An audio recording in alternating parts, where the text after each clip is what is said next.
Hello everyone and welcome to your E2 task of the week for IELTS. My name is Alex and I'm one of the expert teachers here at e2language.com. Today we are going to be looking at IELTS writing task 1, mixed charts. So as you know, in this part of the test you might have a line graph, a pie chart, a process, a table, and sometimes you have a combination, and that's what we're going to look at today. Firstly, we'll analyse an academic task 1. Then I'm going to write 3/4 of the task, and at the end I'll show you where to find the complete answer. Let's get started with academic task 1. So you're always going to get these same instructions. You should spend about 20 minutes on this task, summarise the information by selecting and reporting the main features, and make comparisons where relevant. Write at least 150 words. Now, this part of the test is worth 1/3 of your total writing score. So you shouldn't spend more than 20 minutes on it because you need that time in your task 2. So let's have a look at the rubric. The pie chart shows the percentage of carbon dioxide, CO2, emitted by the 6 biggest polluters in 2015. While the bar graph shows the top 6 emitters per capita in the same year. Sounds a little bit complicated, doesn't it? Sometimes in our live classes, we like to predict the information that we're going to see in the chart. Of course, you don't do this on test day, but it's a really good way when preparing because it helps you to see the bigger picture. There's a danger in academic task 1 of getting fixated in the details or lost in the details. You have to show the examiner that you can see the bigger picture. So let's do this together.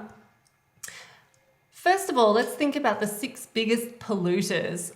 I'm Australian and I know that my country produces a lot of carbon dioxide. We mine for coal and we burn coal to create electricity. So I reckon that Australia is probably one of the 6 biggest polluters. What do you think about your country? Do you think you're going to be in the top 6?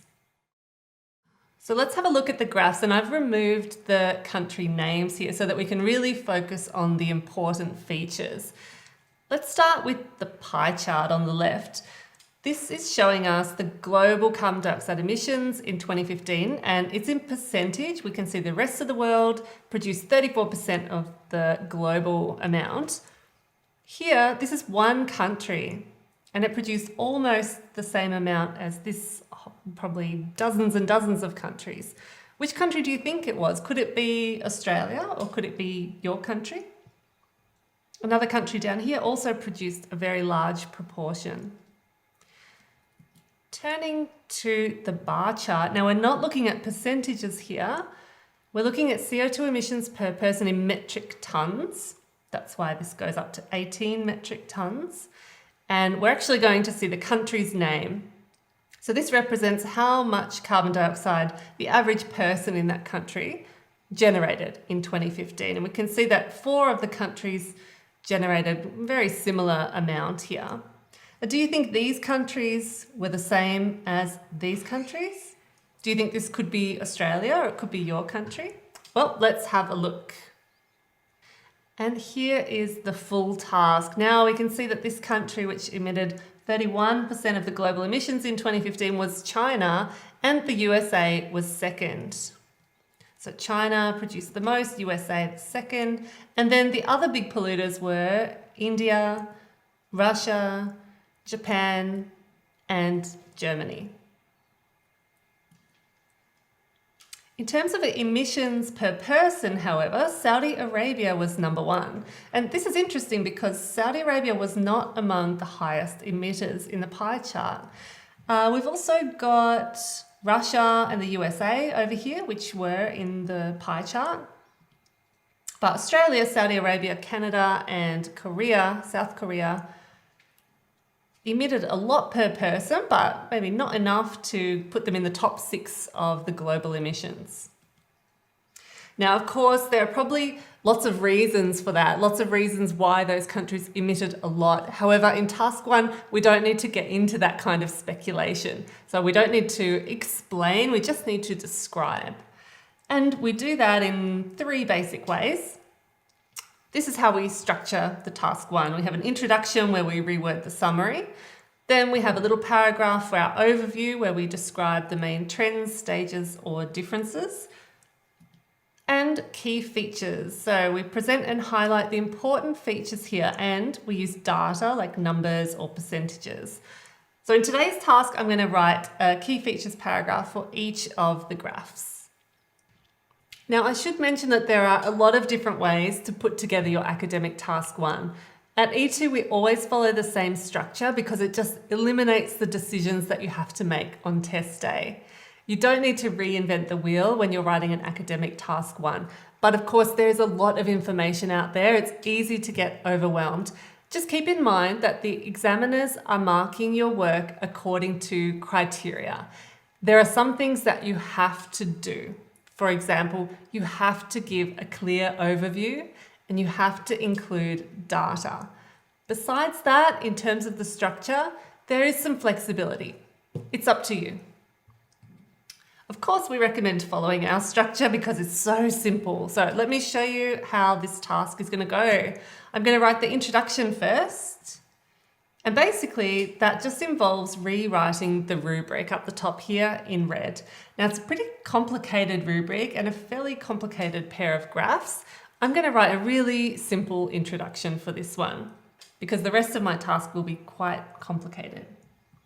Here we go, the two charts. Compare data about the biggest carbon dioxide producers by country and per person in 2015. Super simple. Now I'm on to the overview. In the overview, I just want to point out some of the main features, the key features. I don't want to mention any specific data or details here. So I'm looking first at the pie chart, the global emissions in 2015. And very clear to see that China and the USA produced almost half of the world's emissions. So this is definitely a significant feature. On the other side, Saudi Arabia produced the most per person. So I'm going to put this into one sentence. Overall, it is clear that although China and the USA generated almost half the world's emissions in that year, the highest polluters on an individual level were Saudi Arabians. I also want to mention here the fact that although China and India were big polluters, they actually were not accounted for in the individual basis or on the bar chart. So interestingly, despite being in the top 3 emitters globally, the developing nations of China and India were not among the highest CO2 producers on a per person basis. So in those two sentences, I've covered the key features here, and you'll notice that there's no numbers, no percentages. However, I've shown the examiner that I get it, I can see the significant features here. Perhaps in your overview, you would include something different, and as I said, that's fine. Everybody's task one will be a little bit different, as long as you have an overview. I'm going to write 2 little paragraphs here, one dealing with each graph. We've already mentioned how the graphs relate to each other in the overview, so it's fine to separate them here. And also, the first graph is talking about percentage and the second graph is talking about metric tons, so it would be difficult to talk about them in the same paragraph. Here we go. According to the pie chart, 31% of the global CO2 emissions came from China in 2015, followed by 17% produced by the USA. India, Russia, Japan and Germany accounted for approximately 1/5, and the rest of the carbon dioxide came from all the other nations of the world. And that's it for the pie chart. I've got some data in there, 31%, 17%. I've given a fraction, 1/5.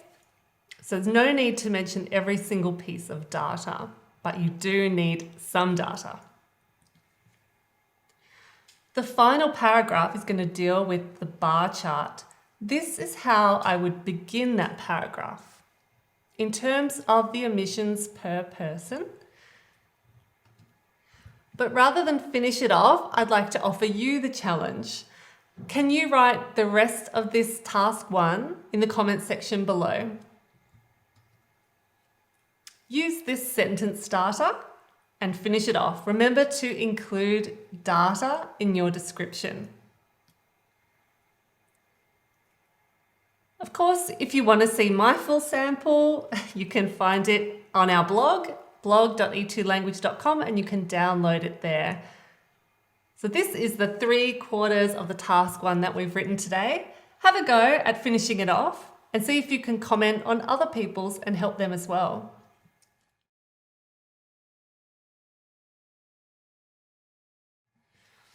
Come along to our live classes and you can write along with me and some of our other IELTS experts. You can find us at e2language.com. You can also find a huge IELTS preparation course there. You can submit your speaking and writing for feedback, book a one-on-one tutorial, come to the live classes or catch up with our recorded classes. Well, that's it from me. I hope that was helpful. I'll see you next time on our E2 Task of the Week. Bye.